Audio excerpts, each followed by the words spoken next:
Yeah, that's a good point. And then he's not here. There we go.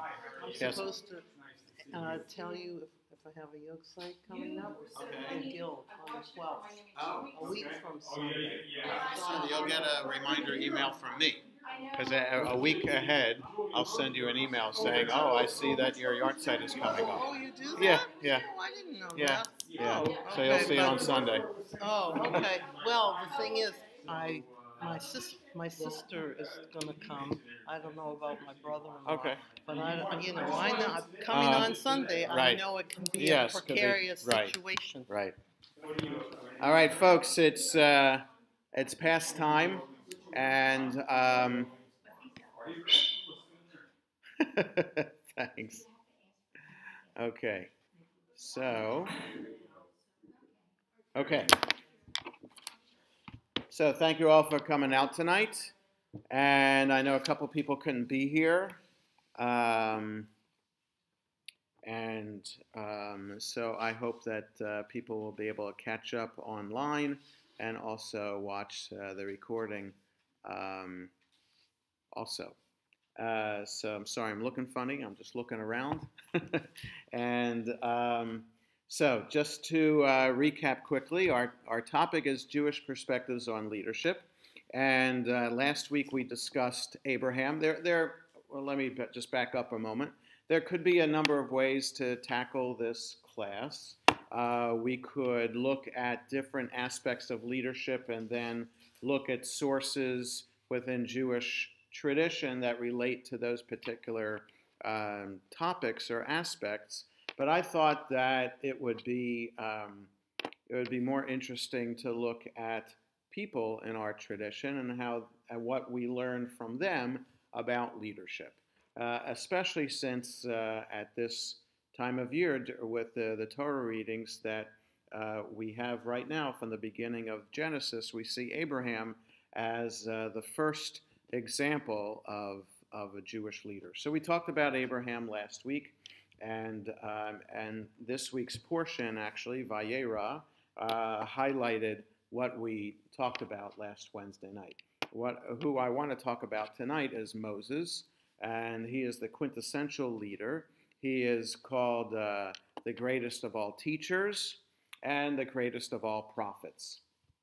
And we'll relate to that prophet idea a little bit later, and also next week's topic will be the prophet that we've heard the name Amos, A-M-O-S, and in Hebrew it's Ayin Mem Vav Samach, Amos. We've heard of his chocolate chip cookies, but he's more famous. Right, so he's more famous for the book in the Bible. He's known as one of the minor prophets in that it's one of the smaller books. So minor in size of book as opposed to profound message that he has to say. So we'll look at Amos next week and his prophecy against the priests in the temple. And then the fourth week we'll look at Maimonides. As I said last time, we'll look at Maimonides and what he says a Jewish leader should be.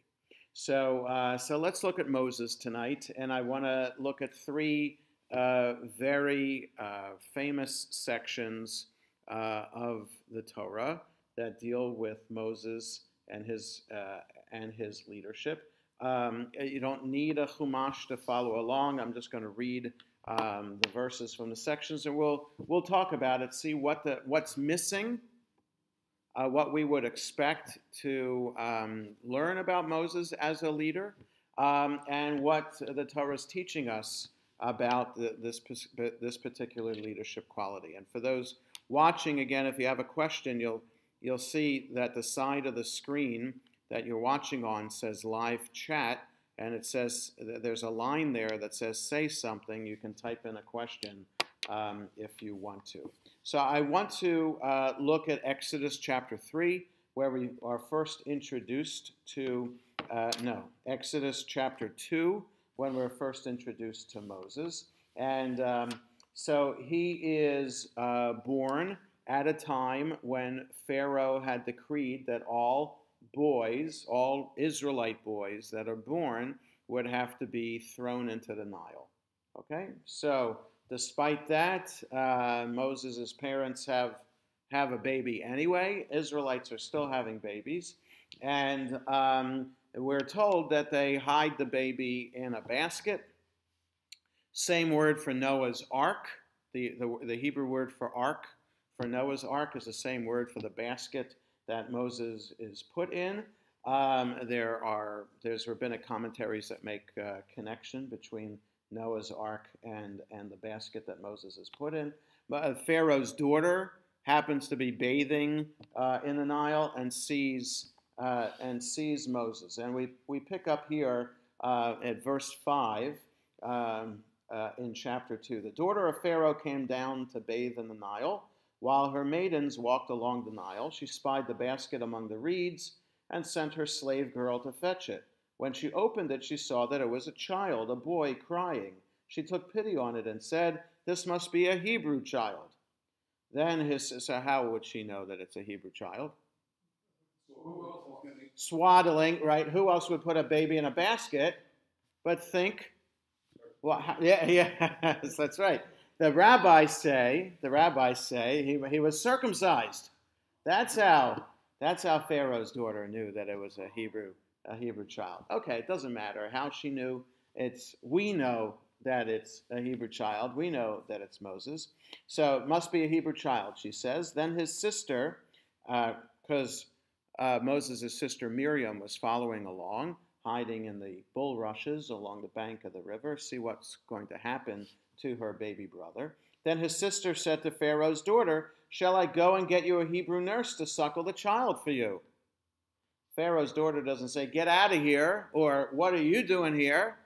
She says, "Yes." What a good idea. Hebrew baby should have a Hebrew nursemaid. So the girl went and called the child's mother. Oh, I just happen to know a woman who would fit the bill perfectly, and it's Moses' mother. And Pharaoh's daughter said to her, "Take this child and nurse it for me, and I'll pay you your wages." So the woman took the child and nursed it. When the child grew up, and she brought him to Pharaoh's daughter, who made him her son. She named him Moses, explaining, "I drew him out of the water." Now, before I stop, I want to go on a little bit. Sometime after that.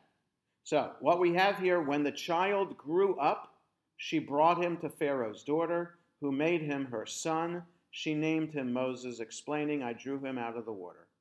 How old was he? We don't know. When the child grew up. How old does he have to be? So, how old is a child when a child is weaned? 2, 3, 4? Don't know. It depends. It depends on La Leche, which is the group it's a group out there that promotes breastfeeding, and so for some, breastfeeding can go a lot longer. So usually 3. Okay, let's say that. So he's 3 years old. So until he's 3, he's growing up back home. 3 years old, she brings him. Doesn't need to nurse anymore. She brings him back to Pharaoh's daughter. Okay, that way still be saved. Okay, and she names him Moses. Okay, what happens in the house until he's 3? Don't know. Sometime, what? They're happy. I don't know. Mother knows that there's coming a time that she's going to have to give up the baby. So, okay, so I drew him out of the water. That's what Moses means in Egyptian. Sometime after that, when Moses had grown up, he went out to his kinsfolk and witnessed their labors. He saw an Egyptian beating a Hebrew, one of his kinsmen. He turned this way and that, and seeing no one about, he struck down the Egyptian and hid him in the sand. When he went out the next day, he found 2 Hebrews fighting. So he said to the offender, "Why do you strike your fellow?" He retorted, "Who made you chief and ruler over us? Do you mean to kill me as you killed the Egyptian?" Moses was frightened and thought, "Then the matter is known." When Pharaoh learned of the matter, he sought to kill Moses. But Moses fled from Pharaoh. He arrived in the land of Midian and sat down beside a well. How old is Moses here? Or you gotta be 20-something, Julian is saying. Could be. Old enough to be able to kill someone. Okay, but we don't know how old he is. What did he do until this story? What do we learn about Moses from this story? What do we learn about Moses from this story? He has a temper. Okay, yeah, he has a temper because what does he see? He sees injustice. He's sense of right or wrong. what do you mean about a sense of right and wrong? Because he saw someone be. Okay. So he has a sense of right and wrong, but he has a temper. If he has a sense of right and wrong, then what should he do? If he sees stop the beating, he should stop the beating. Does he have authority to stop the beating? Moral authority. But wait a second. Who's raising him? Pharaoh's daughter. So if you believe the movies, whether it's the Ten Commandments with Charlton Heston, or whether it's the cartoon movie The Prince of Egypt, right? Moses is being raised as the adopted son of the Pharaoh. And so he's dressed like an Egyptian, not just a regular Egyptian, an Egyptian prince, royalty. So he has some authority to do this.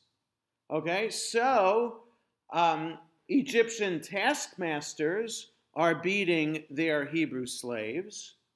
So perhaps Egyptian royalty should be beating their subjects as well. Maybe that's the model that Moses sees, as opposed to a model where you see somebody doing something wrong, you talk to them about it first and find out what's wrong and teach them. So Moses isn't stopping the Egyptian from hitting, he isn't talking to the Egyptian taskmaster to get him to stop hitting the Israelite. What we don't know, but all we know is he kills him and buries him in the sand. Nobody would see him. So that was thinking that nobody would see him. But the next day, yeah, but who can, right. So he's royalty, he could do whatever he wants. The next day, he sees two Hebrew slaves fighting with each other, and he goes to break up that fight. And one Hebrew says to him, "Are you going to kill me like you killed the Egyptian?" So Moses knew that he didn't hide it very well. Everybody's talking about that Egyptian that kills an Egyptian, that Egyptian prince who kills the Egyptian taskmaster. So the interesting thing is Pharaoh hears about this and he wants to kill Moses. Now, why would he want to do that? So let's not get into that right now. That's a discussion for another time. It doesn't necessarily impact leadership here, but what the questions are, he has a temper. He resorts to violence first, because what else do we remember Moses hitting? He hits a rock instead of talking to the rock. When God says, when the people are complaining about being thirsty at one point, later in the book of Numbers, God says, talk to the rock, and it'll spew out water enough for people to drink. God says talk to the rock, and Moses hit the rock instead. Is right, but was that enough to warrant a punishment of not being allowed to enter the land of Israel? But again, that's a discussion for another time and another class. So we know about hitting and temper. Moses has a temper. We see it here. We see it later when he hits the rock out of frustration, impatience, as opposed to talking to the rock. Okay? And we also... So what do we learn about Moses's? So he has a temper. What do we learn about his leadership from this story? He took everything into his own hands. Okay, so he's willing to take matters into his own hand. He doesn't walk away from this Egyptian hitting the slave and finding out, "Mommy, what am I supposed to do?" Or calling a committee together to discuss the increased violence on the part of Egyptian taskmasters setting up a presidential commission. But possibly, but I'm just saying that these are possible things that a leader could do. Moses doesn't go to committee. He doesn't go to seek somebody else's advice. He takes matters into his own hands, and he kills the Egyptian. Whether that was right or not to kill the Egyptian, we don't know. But the story's here for a reason, in order to teach us something about Moses' personality, and possibly also to teach us something about leadership. Because the rabbis say that there is no other, we sing this every Friday night in the Yigdal song, there's no other prophet like Moses. And there's no other, Moses is called Moshe Rabbeinu, Moses our teacher, right? Because of the Ten Commandments and everything else in the 5 books of Moses are laws that God taught to Moses, who then taught the people of Israel. Okay, so one aspect. What are we missing from this story, which I've kind of highlighted? What are we missing from Moses' life that would help explain something about why Moses is acting this way? His formative years. We know nothing about that. We know how he's found in the basket. We know that he's nursed by his mother. That we don't know how long he stays with his mother. 3 years, let's say. We can agree, possibly around 3 years. What happens in those 3 years at home? What is he learning? What is he understanding about being a Hebrew? And then he goes to Pharaoh's daughter and is raised in her house, in her father's house, in the most important house in all of Egypt, and you could argue the most important home in the world. Because at the time, Egypt is probably the most powerful force in all of the world. Okay? So he's growing up in the most important house in the world, and we have no idea what he's learning. So this is where the Midrash comes in, where rabbinic commentary comes in to fill in the gaps, as we learned last time about Abraham, because we learn about Abraham being born. We learn about him being raised in his father's house, being born in Ur Kasdim, moving with the family to Haran, and then we meet him in last week's portion, chapter 12 of Genesis, that he's 75 years old. What happens for the first 75 years of Abraham's life?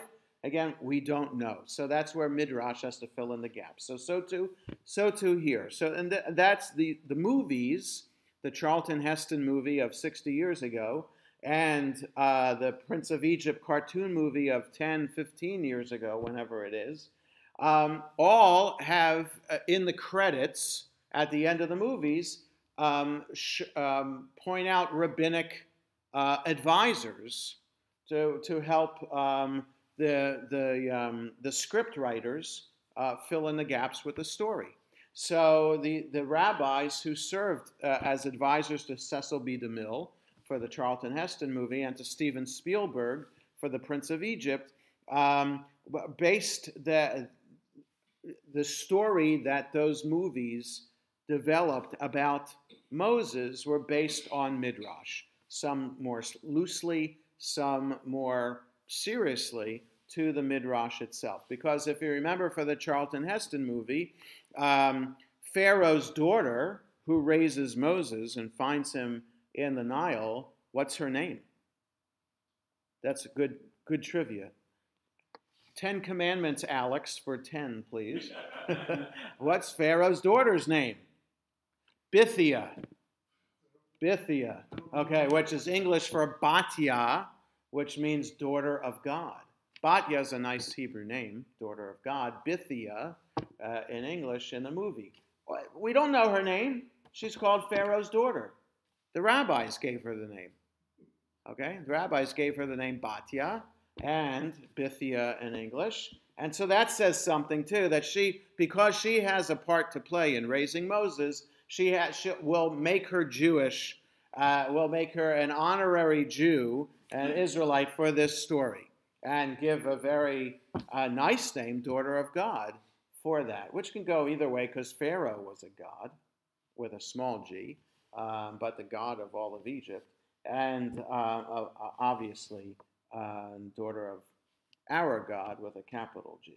So there are other names, other things that happen. So we learn from the Midrash that Moses learns about Torah from being raised in his mother's house. Okay, so people. So for those of you watching now, people out there have raised eyebrows when I said he's learning Torah at home, because how could he learn Torah when Torah wasn't given for another 17 chapters? So yes, but Abraham knew Torah too, and that's what you said last week. It's exactly what I said last week. Yes. So the characters for the rabbis, the characters in the Torah who came before the giving of the Torah had to have known Torah. And for the rabbis, Torah was created before the world was created by God. So it was there, and God taught it. Oh, so even more than this, the rabbis make up that Noah's son Shem, right? He had 3 sons, Shem, Ham, and Japhet. So Shem and his grandson Aver, from which we get Ivri or Hebrew, Aver, Ivri, Hebrew.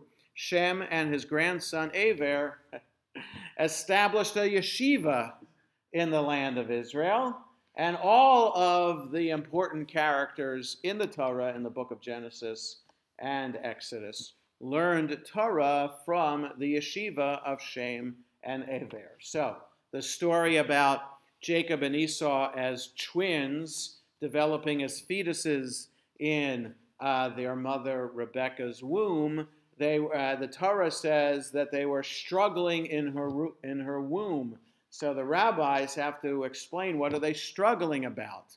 Can't just leave it, because everybody knows that babies kick inside the womb, and if they don't, that could reflect some trouble. So for the rabbis, what are they struggling about? Every time Rebekah walked by the yeshiva of Shem and Aver, Jacob was kicking, wanting to get out because he wanted to study Torah. And every time Rebekah walked by an idol, Esau was kicking to get out, to bow down to an idol. Okay, so that also, because we meet Jacob and Esau when they're born. Jacob's holding on to Esau's heel, right? Jacob, Yaakov, Akev means heel. That's why he got his name Yaakov, holding on to the heel of Esau. And then they grow up, and we meet them. The next thing we meet them, Jacob is cooking a pot of stew, and Esau is coming back from hunting. So again, the rabbis have to fill in the gaps. What happened in their life before we meet them at the pot of stew at the end of day? Same too with Moses. What happened in his life to lead to this point where we're introduced to him killing an Egyptian taskmaster? So first, he learned Torah from his parents, Amram and Yocheved, and his sister and brother, Miriam and Aaron. And that's one thing. The other thing is that the movies point out, especially the Prince of Egypt cartoon movie, points out, and I think there's a book about this. Herman Wouk write a book about Moses, or I don't remember offhand, and anybody watching can type it in if you remember this historical novel about Moses. Suggests that he was a general in the Egyptian army and had fought wars down south, what would be considered Upper Egypt, right? Because it's always reversed. Upper Egypt is really southern Egypt, and Lower Egypt it's the source of the Nile, right? Against the Ethiopians. And so he won major battles there to expand and strengthen the Egyptian empire. And so the rabbis suggest that that's what Moses did in Pharaoh's house, and he learned how to be a warrior and a soldier. So what would be the point of coming up with that story about Moses? What does that teach us by the rabbis developing that story? What element are we missing from the Torah that the rabbis fill in by? So that's one aspect of being a leader. But, so Moses is leading the people to the promised land. We will read in the book of Numbers wars that are fought. Well, first, when they get out of Egypt, as soon as they cross over the sea, 3 days later, they fight the Amalekites. How does Moses know how to do that? So if we only knew this from the Torah itself, Moses is in a basket, weaned by his mother, and kills an Egyptian taskmaster, and then becomes a shepherd. We're going to see that next. So how does a shepherd who kills an Egyptian taskmaster know how to lead the Israelites to be an army to defeat the Amalekites? And then when they march further, passing by the Moabites, they fight other nations there. How does Moses know how to do that? How do any other people who are slaves know how to fight? So the story that Moses was a general in the Egyptian army answers that question. Not only does it tell us about Moses' stature as a leader, so he's trained to be a leader, but he's also trained in the art of warfare so that he can teach the Israelites how to defeat the enemy and ease their way through the desert and to the promised land. So we have from the story of killing the Egyptian taskmaster and the Midrash, we learn then that, and even if we want to leave the Midrash out, that we learn that Moses has a temper. Whether that's a good leadership style or not, that's a question. But we learn also that Moses takes matters into his own hands rather than leave it up to committee or asking somebody else for advice. The other major story I want to share is from the very next chapter, chapter 3. So he has to escape to Midian. So if you can picture in your mind's eye the map of Egypt and the Sinai Peninsula today. So he escapes from where the pyramids are, right? Just, what is that, north of Cairo? Whatever. Right around there. Goes into the Sinai, and if you go south in the Sinai to where Sharm el-Sheikh is, right at the tip of the Sinai Peninsula, so right around there is Midian. So he goes there. It's really the middle of nowhere. It's wilderness. But there's enough oases around to make a living and to survive, and the Midianite people are there. So that's where he escapes. It's like you do something wrong in D.C. and you want to get away, go to Montana. So, because nobody's going to find you in Montana. And so the same thing. He goes to Midian and he figures he's not going to be found there. Okay, so now Moses tending the so he meets he ends up in the home of Jethro, who is the Midianite priest, who has 7 daughters. Okay, conveniently enough, and he falls in love with one of them, Zipporah, and marries this Midianite woman.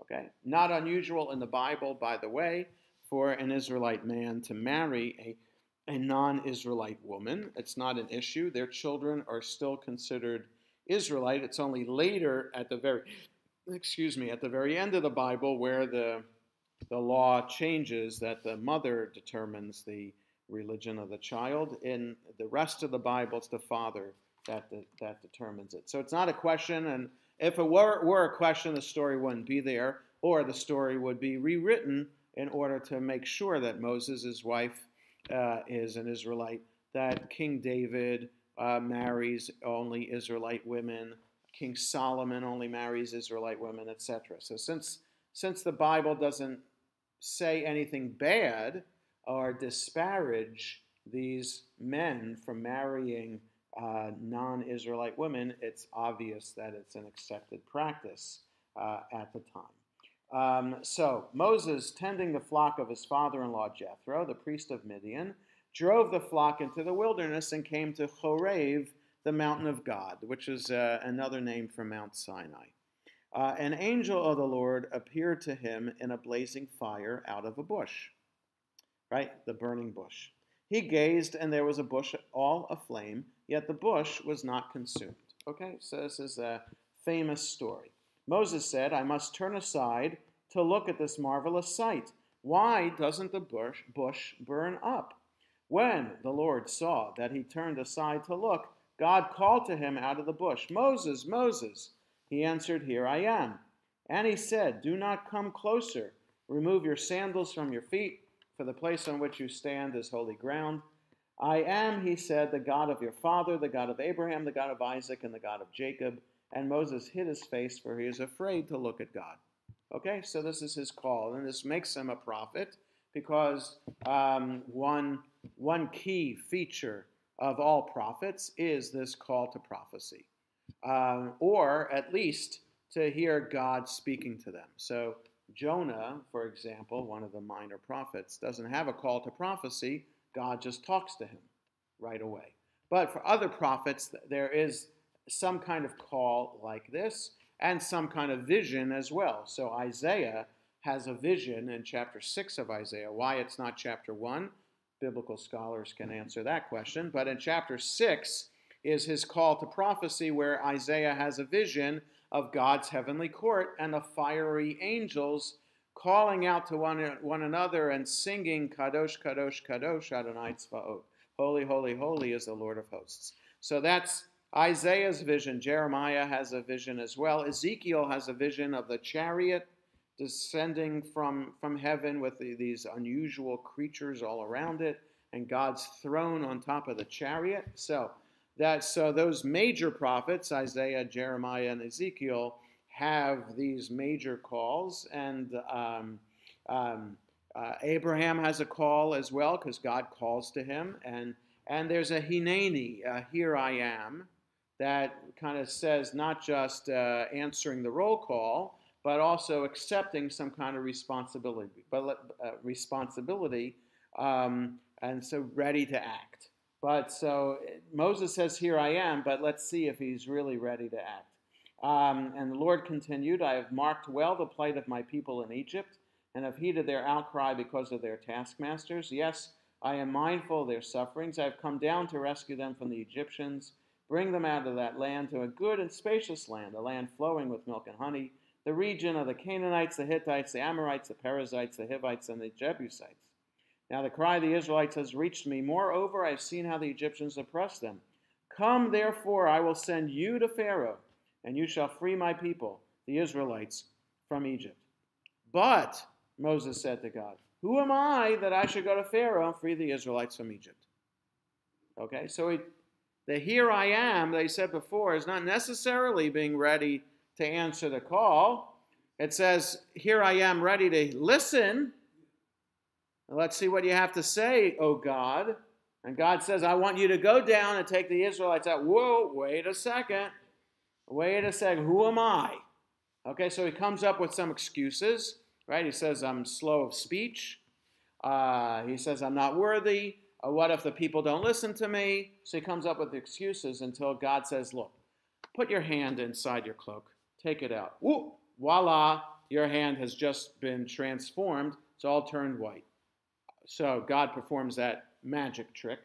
He also, take your staff, throw it on the ground. Voila, it turns into a snake.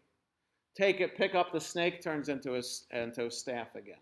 Okay, so by God convincing Moses that, whoa, he's really there, and that he's powerful and can do these things, that convinces Moses that this power is with him, and then, therefore, Moses then does the 10 plagues. So, what about leadership do we learn from Moses from this story? He was willing to accept it. And willing to accept it afterwards, but before, oh, right, so you got to prove it to him. He's reluctant. Okay, but so, Anybody's going to be reluctant. oh, not everybody's going to be reluctant. There's some leaders with an ego. Some people with an ego who are willing. And anybody who's running for president of the United States has an ego. You have to put up with all the stuff that you're putting up with and think that people are going to want to vote for you. Who has an ego enough to think that millions of people are going to turn out and love you and vote for you. Okay, so it requires an ego. But here, there is no ego. There is no, who am I to lead? Right? So you don't really have, so that's an important element in leadership of Abraham and Moses so far, that ego is not part of the equation. Okay? Which is good. So, which is good. Right, yes, Marie. The other thing is he would have had a privileged life all this time. Yes. And even if he was a military general, he would have had people who were trained to listen to him. And so he would have had a contingent that he's used to and they understand each other. But going to lead a new people, they may be doing whatever they want. And he's going to be a different type of leader. Aha. Okay, so wait. So for people watching who might not have heard, so if we buy into the Midrash that Moses was a general, then already he was a leader, but he was trained in a particular style of military leadership with people who are used to listening to listen to military orders. Here, God is asking him to do something completely different, to lead a people as opposed to leading an army. Right? So that's why he's reluctant. Okay. But wait, Perry, just a second. I just want to unpack this for just a moment to say that that's one thing if we accept the Midrash as part of the rabbinic understanding of who Moses was. If we only do it based on the text itself, we don't have any history that we're presented with of Moses being a leader before. So then we can understand who am I when Moses says, who am I to lead the people, that he doesn't have. There is no background that we've read. But Perry. we know that he grew up in the Pharaoh's family. He knows Yes. how powerful Ramses is. Uh-huh. God is new to him. He doesn't know Right. what- Yes, okay, so Perry is saying, so granted, we can accept this from the Torah that he grew up in Pharaoh's house, at least from the time he was weaned until he left to kill the Egyptian taskmaster. So however many years that was, he's growing up in Pharaoh's household. How he grew up there, we don't know. But again, your point.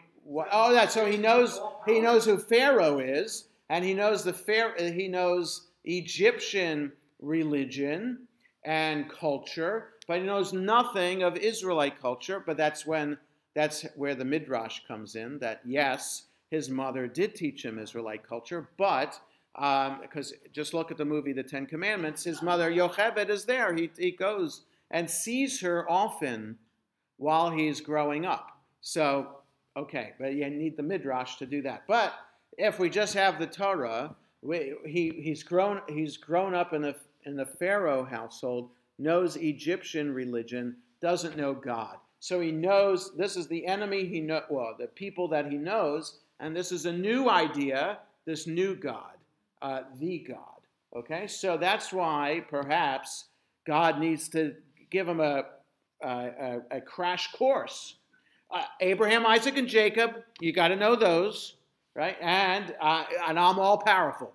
So that basically all you need to know, Moses. Now go lead the people out. Okay, so that's what the Torah is teaching us here, right? And the rest of it is the rest of the Torah. From chapter 20 of Exodus to the end, all the other laws that come with that. So that's why perhaps we can understand why he's a reluctant person here. So what we get is, so far from leadership, is, and what the rabbis are trying to teach us about who these leaders are and how these leaders are supposed to act. One is that they are humble. A model here. Abraham is a shepherd. Moses is a shepherd. The idea of being a shepherd related to leadership is a major component of what the rabbis are saying is important in being a leader. Because a shepherd has to understand their flock. And this is where the Midrash comes in as well, to teach us even more about Moses' compassion. So he's tending the flock. Moses, tending the flock of his father-in-law Jethro, drove the flock into the wilderness, and he came to Horeb, the mountain of God, and then he saw the burning bush. So the Midrash expands that a little bit, saying that he's counting the sheep and sees that a lamb is missing. So he goes looking for the lamb, and he starts climbing the mountain. He finds the lamb, but he also sees the burning bush. Okay, so the Midrash emphasizes the point that we might miss here. Moses is shepherding, and then so you can be shepherding in a variety of ways. You could be sitting at the side and letting the dogs chase the sheep, and you're still shepherding, but you're not actively doing anything. You might be eating lunch. You might be taking a nap. You're still shepherding. Whereas the rabbis are saying, by creating the Midrash, no, he was active. He was actively looking for that little lamb. And he finds the little lamb, and by finding the lamb, the compassion, the seeking out for the individual and caring for each individual in the flock, then by exhibiting those characteristics, he's able to see the burning bush. He only sees it when he finds the lamb. The burning bush is burning. We understand also from the Midrash that burning bush is burning all the time. He only sees it when he finds the lamb. That's what the Midrash is saying. So the awareness of God's presence, the awareness of something unusual about your character, the awareness that there's something different going on happens for the rabbis when he's exhibiting these aspects of leadership that the rabbis want to teach us are important in a leader. That is compassion, caring for each and every one of the flock, and being humble enough to chase after that little lamb instead of saying, oh, who cares about that lamb? I have all the other sheep. That's fine. It's time to get back home. I got my kids back there. I got to get home now. No, he's got to take care of that little lamb. So it's from the rabbis' Midrash, expanding upon the vague details of the story that highlight for us Moses' leadership style.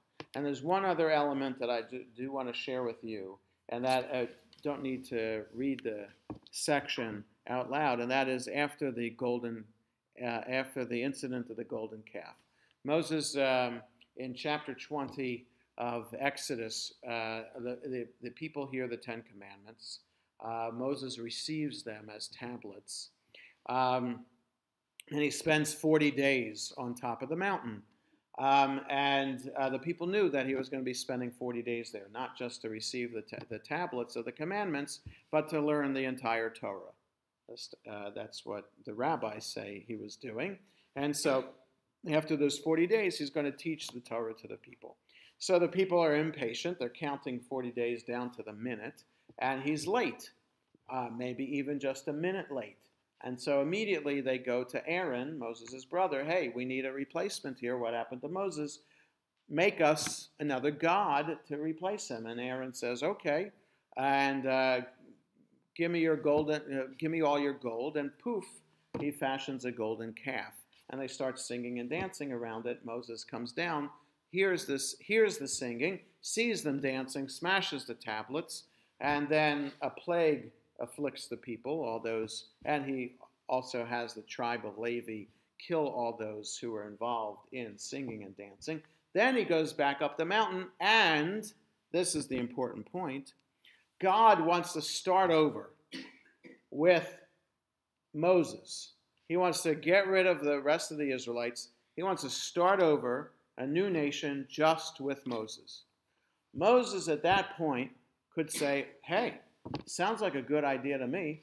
I'm sick of those people. Look at them. I'm gone for just a minute overtime, and they're already forgot about me, and they're singing and dancing. What is all this? They even forgot about the 10 plagues. They forgot about the miracle at the sea. What kind of people is this that forgets about the power of God and is willing to start worshiping a golden calf? So forget this. Moses could have said, yeah, that's a nice idea. God, thank you very much. I thank you for your trust in me. Let's start. No, Moses doesn't say that. No, absolutely not. He says two things. What are the Egyptians going to say? That's thing number one. He says, and please forgive the people. They are a stubborn, stiff-necked people. Please forgive them. Give them another chance. So, for those two things, what do we learn about Moses? What does he mean by saying, what are the Egyptians going to say? The overall awareness of how God is, awareness of the outside factors that affect him. Okay, so it reflects all the outside factors that play into the making of the people. But specifically, what kind of argument is that to say to God, why should God care what the Egyptians are going to say? What is Moses thinking about that? What does that mean? That Does it show that God might not be omnipotent? it might be that God's not omnipotent. In other words, he took the Israelites out of Egypt just to kill them in the desert. That could be what Moses means by saying, what are the Egyptians going to say? Or it's also going to be, look how capricious God is. He loves the Israelites on the 1 minute and kills them the next minute. Okay, so he's trying to argue with God, just like Abraham argued with God for perhaps there were righteous people in Sodom and Gomorrah. So he argues with God, but then he also